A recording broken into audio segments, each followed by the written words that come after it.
کا وَنُنَزِّلُ مِنَ الْقُرْآنِ مَا هُوَ شِفَاءٌ وَرَحْمَةٌ لِّلْمُؤْمِنِينَ۔ قرآن میں شفا ہے۔ دوسری حدیث نبی پاک صلی اللہ تعالی علیہ وسلم نے صحابی سے فرمایا اس طرح کرو، قرآن مجید اور شہد کو لازم پکڑ لو۔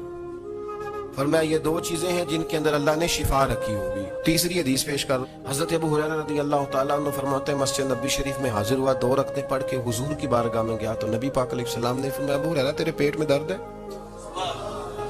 میں نے بتایا نہیں، عرض نہیں کرنا پڑا، تیرے پیٹ میں درد ہے؟ میں نے کہا حضور تکلیف میں ہوں، تو حضور نے فرمایا نماز پڑھ۔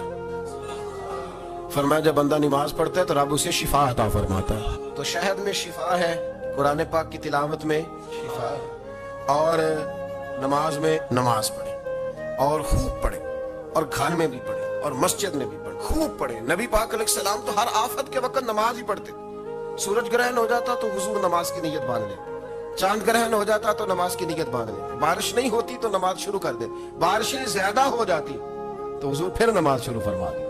ہر موقع پر سرکار نماز پڑھتے، نماز کی طرف رجحان پیدا کریں، شوق پیدا کریں، قرآن پاک کی تلاوت کریں۔ گھروں میں جب قرآن پڑھا جائے گا تو بیماریاں دوڑ جائیں گی انشاءاللہ۔